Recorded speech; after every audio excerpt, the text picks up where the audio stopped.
Qual é a melhor maneira de convencer alguém de mudar de rumo?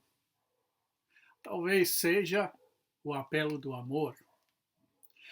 É isso que Paulo faz em Gálatas capítulo 4, aqui nos versículos 12 a 16.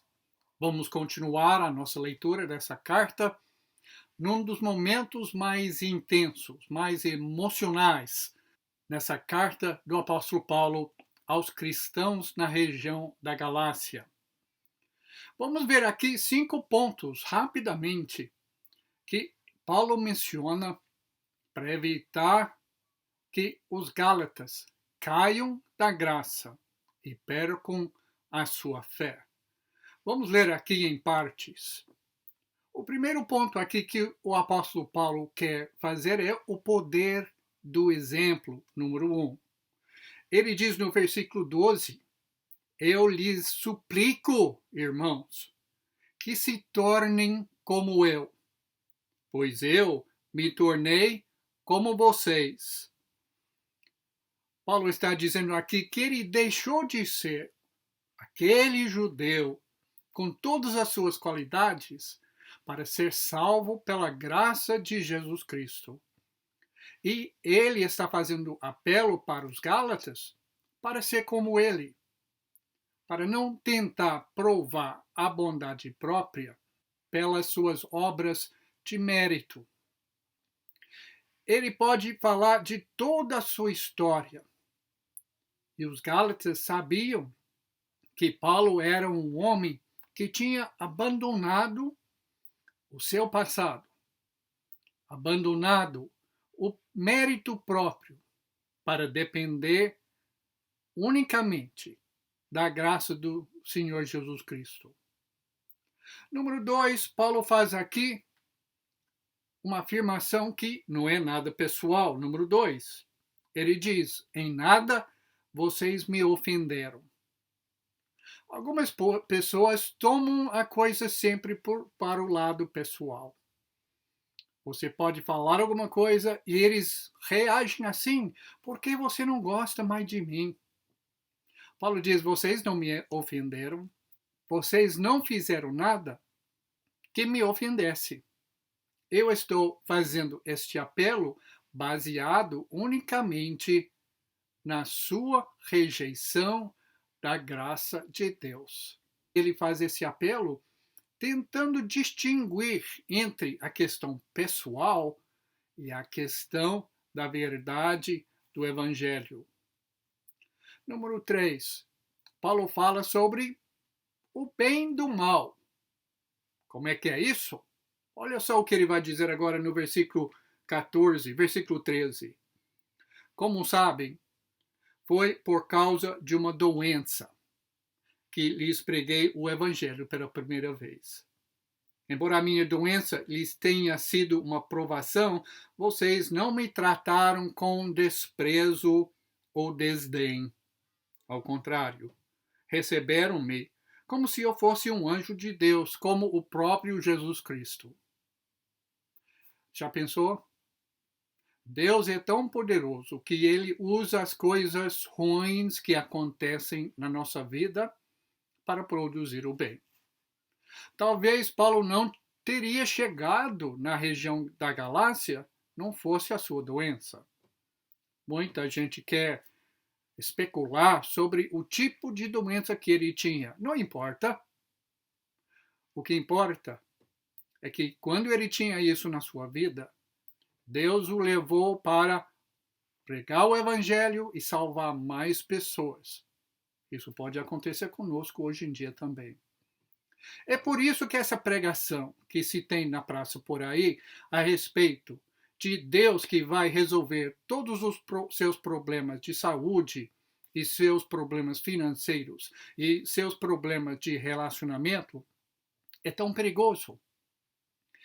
Deus não poupou nem o apóstolo Paulo, que era um homem de grande fé, de ter uma doença.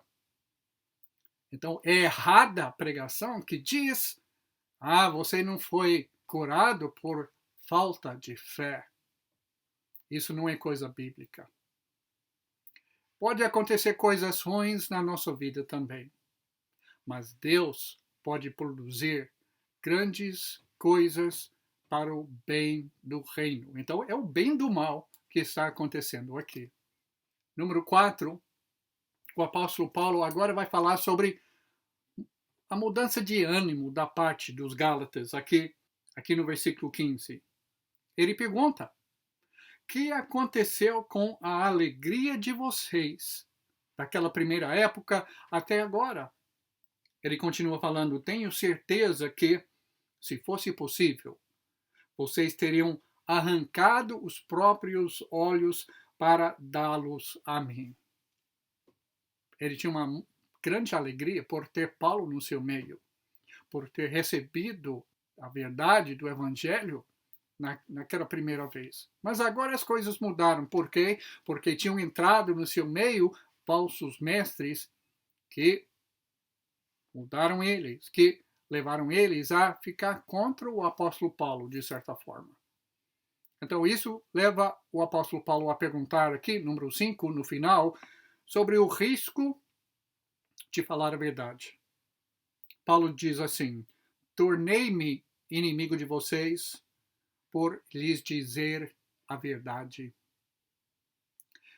Existe um risco, sim, de falar a verdade, especialmente a verdade do Evangelho. Às vezes, a verdade vai criar inimigos.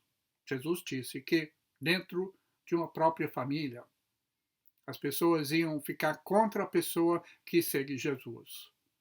Ele dizia: não vim trazer paz, mas eu vim trazer uma espada que divide, uma espada que separa as pessoas. Não porque Deus quer, mas porque as pessoas reagem de forma errada à pregação do Evangelho. Paulo está lembrando os Gálatas do passado que eles tiveram juntos. Olha como vocês me receberam. Olha naqueles primeiros tempos, como vocês estavam alegres com o Evangelho. E agora a coisa mudou. Agora vocês estão contra mim, o pregador que era responsável pela sua conversão. É um apelo emocionado, um apelo que sabe o grande risco que os Gálatas estavam correndo, o risco de perder a sua salvação. Fazemos hoje semelhante apelo para as pessoas que talvez ainda não responderam como deviam à mensagem da verdade do Evangelho. E também para as pessoas que ouviram e abandonaram quando tentamos chamar de volta ao seguimento de Jesus. É um apelo do amor. Como Paulo disse em Efésios 4, versículo 15, nós queremos falar a verdade no amor. É isso que Paulo faz aqui dentro da Bíblia, dentro dessa carta aos Gálatas. E é isso que precisamos sempre fazer. Hoje em dia a nossa sociedade não valoriza a verdade. Para a nossa sociedade é a verdade nua e crua, coisa que tem que ser coberta, que tem que colocar uma cobertura de doce, de chocolate. Paulo diz: quando nós falamos a verdade, falamos de uma forma bem clara. Não falamos em rodeios, nós colocamos os pimbos nos is. Porque o assunto é tão importante, porque diz respeito à própria salvação. Ele vai continuar essa ideia daqui a pouco e no nosso próximo vídeo vamos tratar como ele vai colocar tudo isso aí nos termos mais carinhosos. Porque vale a pena insistir sempre na verdade. Que Ele nos abençoe.